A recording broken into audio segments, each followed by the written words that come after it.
always at 12 p.m. Eastern European time. We had a technical problem right at the beginning, so feel free to share this episode and not any other episode so we get more people on our show. For this week, we have 2 questions coming up from 2 young entrepreneurs, and in just a little while, we will be bringing them both up. Let me bring my right hand, Maria, on the call to tell us what's going on. Maria, how are you doing? Everything okay? I'm great, Michael. How are you? I'm doing well. How's Gothenburg in Sweden? Everything great? Perfect. Today it's very sunny, so I'm very happy. You're happy too. We had some technical problems at the beginning, and I believe now we're okay. Yes. And what do we have for today? So today we have 2 questions from Eva and Sotia, and we'll discuss about motivation and employees, and some entrepreneurship questions about sales and reaching out to clients. Okay, so we'll start with Eva, and then we go on to Sotia. Just before we do, I'll say good morning to Konstantinos. Anikas Konstantinos is in London, and he just joined us from YouTube. Hello, Konstantinos. Hope you're doing well. And we're broadcasting live on LinkedIn and Facebook. Hopefully, with these technical problems, we're broadcasting live on LinkedIn and Facebook. All right, let's get to Eva. I'll see you in a while, Maria. Eva, good morning. How are you doing? Hi, I'm very good. Happy Friday. Happy Friday. I love your enthusiasm. I love your passion. How are you doing? Everything well? Everything is going great. We've got, a lot of traffic at the moment with everything. Although, we're too passionate about what we're doing. So we love as well how, there will be. Excellent. So, Eva, tell us what you do exactly and what your question is. Well, what I do last year, I took the big decision of opening my own business development agency. Most of the people already know that I own Wow Business Development Agency and Wow Sports Development Agency. Basically, we are taking clients that they want to develop themselves, their companies, their projects, their objectives, everything. So we care about the development of any client, whether it's a personality or a company. It's a difficult subject that we have chosen, because we have to do with both digital marketing and the traditional marketing. But we're trying very hard, basically. And my question actually is related to this whole process, because, since then, I could say that there are some ups and downs to the whole process of building it, let's say, on my own, because I'm basically, as you have said, a young entrepreneur. And I also have started this business due to a pandemic. Sorry. So what are the problems you're facing? What are the problems that you're facing? Well, the most important thing that most of our possible clients looking for are sales and trust. What I'm facing, though, and this is related to the question, is that is there a key to success or a manual on how to hit the competition right away in order to start building more on Wow and Wow Sports? Okay, very good question. I see 2 questions here. One question, and correct me if I'm wrong, one question is, how do I win my customers' trust? Because that will lead to sales. And the second question is, how do I fend off my competition? Is that correct? Yeah. That's right. Okay, I'll tell you what happened yesterday. Yesterday, we had a webinar with IMD, one of the most prominent business schools in the world. And one thing that came up, we had over 695 people that enrolled on it, and over 300 at the webinar. One thing that came up again and again and again is if you have a clear customer profile, and it is important in your case for WOW and forever to have a clear customer profile. Whom are you targeting exactly? Or better word is, whom are you serving exactly? So I take into consideration, knowing you as well, that you have a clear customer profile.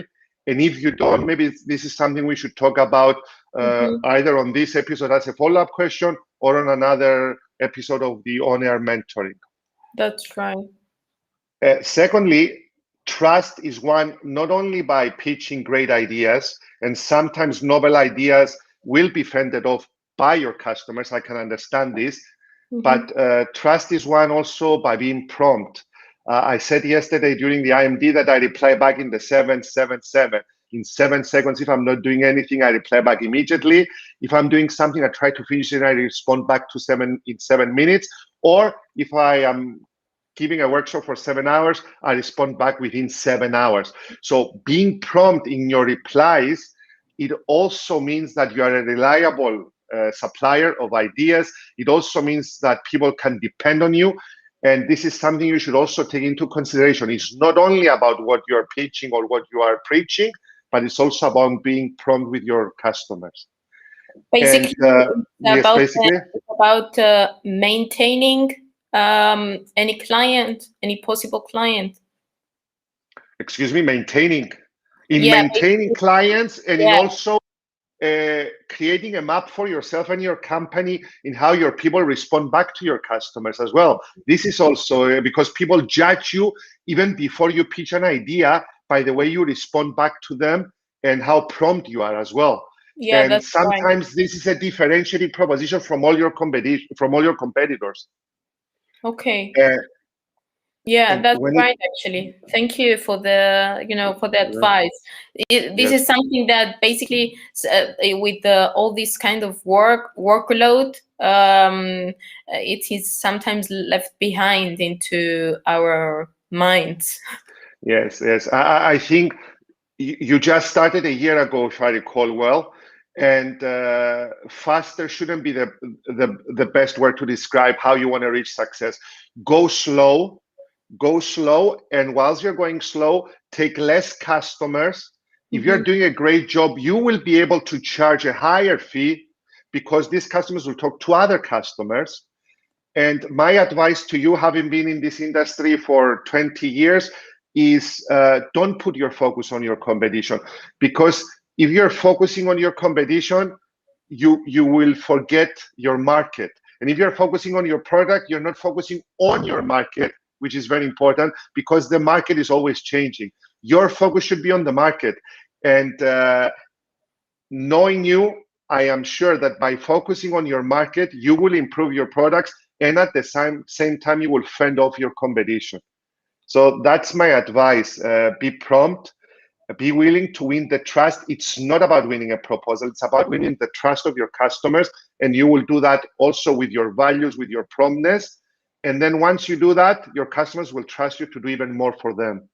That's and right. Price won't be the prominent thing that they decide on. Won't be the prominent pillar. The biggest comparison that we always have in our minds: clients, prices, and how are we going to proceed with these two. Okay, very good. Thank you very much, Michael. Thank you, Eva. Thank you very much. So now let's go back to Maria. Maria, let's say good morning to George Ioannou, Chris Franco, Pampos Panayotou, Konstantinos Zanikas. Please send us your messages in. If you like to send any comments, feel free. We would love to have them. And whom do we have next, Maria? Next, we have Sotia, who will talk to us or ask us more about employees. Thank you very much. Let's bring in Sodia. Sodia, good morning. Good afternoon, Michael. Good afternoon. How are you doing? Everything okay? Everything's fine, and I'm happy to be here. So happy to have you here. Tell us who you are, what you do, and what your question is. My name is Sotia Christou. I work for the shipping industry. My role there, as now I'm coming close to 3 years, my role there is to provide and make sure that all of our vessels comply with our government regulations. And we just make sure that we equip our vessels and our masters with all the relevant certifications in order for them to go to all the different ports around the world. Excellent. I love how you said it. Succinct to the point. We understood it. Short and sweet. Yes, short and sweet. Okay, my question for you, Michael, today is how important is it to have a team of motivated employees in order to result in happy and loyal customers? I love this question. I love question about motivation and happiness.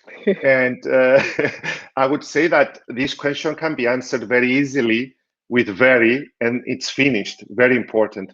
It's like a marriage. How important is for the marriage to be a healthy marriage, for the kids, for your partner? Very important.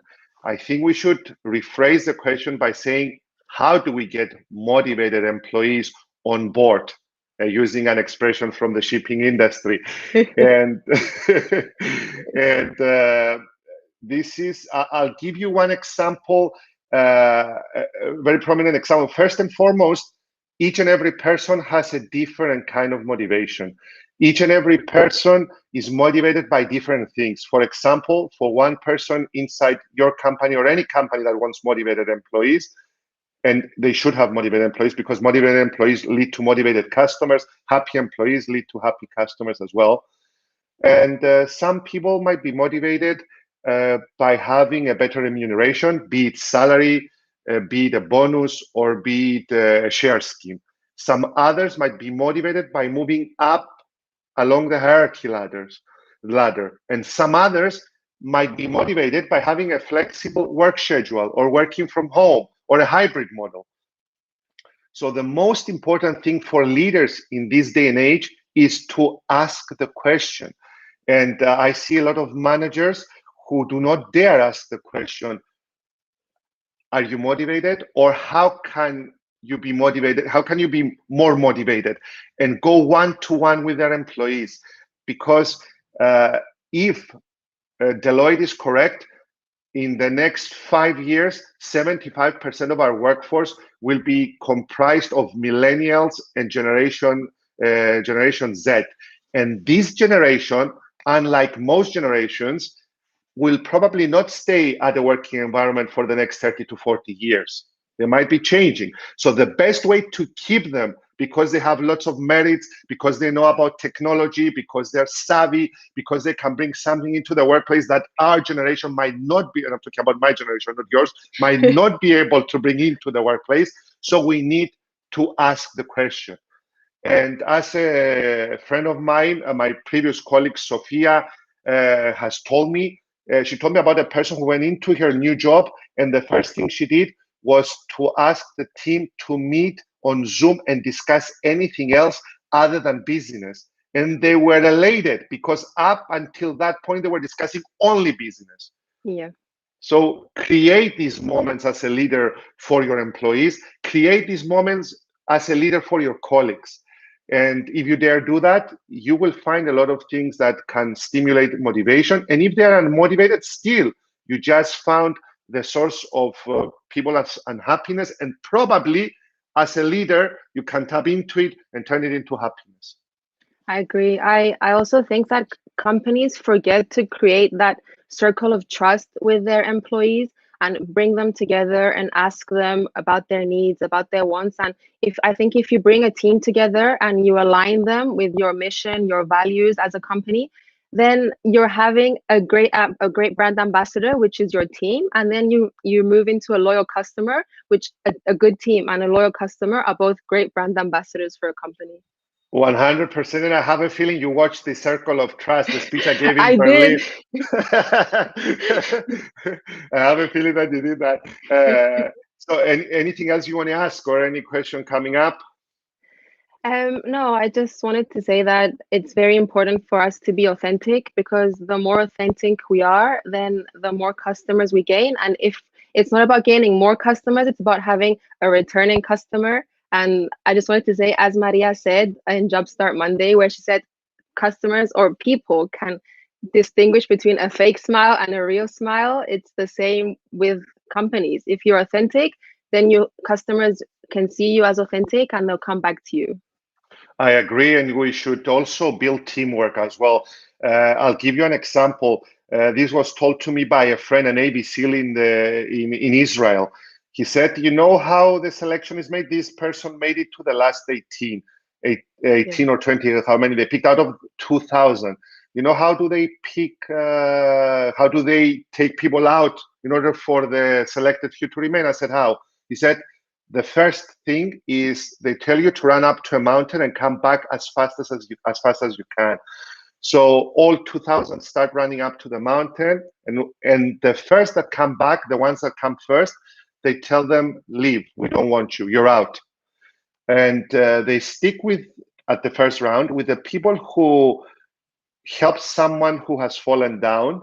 They might stick with someone who's overweight, because they know at the Navy SEALs it takes them only 40 days to bring them back to shape. And but they don't want the people who do not pick up their colleagues up when they see them either covered in blood or finding it difficult. So build that teamwork. And if you build that team spirit, I am sure your people will be motivated, because if they are unmotivated, they will have a lot of people to carry them, and the onus doesn't fall on you, the leader or the manager, as well. I agree. Yeah. So let me bring back Sotia, and also let me bring back Eva and also Maria. And instead of closing it on my own, I would like to close it with all of you. So Maria, anything you want to mention? And then I'll turn it back to the ladies just to say a farewell. Yes, I think Sodia's question is so important, so interesting, and it's so important for companies and employers to hire with their values in mind, who they are, so they can match people with their own identity. And I think that will make them go forward even quicker. So Very true. yes. That's Absolutely. That I agree with what you've said. Yes. And I have to say that Maria is on the 7 times 7 times 7. She's an ardent supporter. I hired on my values, to be honest. So some closing words from you, Eva, and then from Sodia, and then I will close it off. Eva. Well, actually, Sodia's question was really to the point, because values of a person is basically the most important thing that they have to offer to anyone, whether it's a company or a friend or in a relationship. The values that each one of us has are the most important part of what we can offer. And yeah, even in especially in a teamwork, it's really important to be able to offer and to gain the trust of your team, based on the values that you have that you can give. Very true. And Eva, I'll tell you something. Yesterday, my wife, Christine, who was attending the IMD conference, was a huge conference. She said, Michael, the other panelists were giving a methodology, which I believe you should have given as well, but you were always discussing on values. And it got me puzzled in a way. But I think if you go with your values and if you act with your values, it might be, short term you might not win, but long term you will win. You will win, if not monetary rewards, which they will come as well. You will win the respect of other people and also the respect, your self-respect. So I agree with values. So Sotia, any last words? I agree with what you said, Michael, and I just wanted to add that maybe we should focus not only on success, but also in trying to give value to the other person, even if it's a relationship, a business relationship, family, friends, anything. I think success will come if you have values first as a target. Excellent. So, my dear friends and fans, value your values, lead with values. It's not only about success, it's about happiness, it's about fending off your competition, not with pricing, but with the values you bring forth. Join us on Monday for Jumpstart Monday. It's going to be at 10:25 Eastern European Time. Feel free to share this episode and also feel free to subscribe to our YouTube channel. Thank you very much to Eva, Sotia, and Maria, and thank you also to all of you. Take good care. Bye.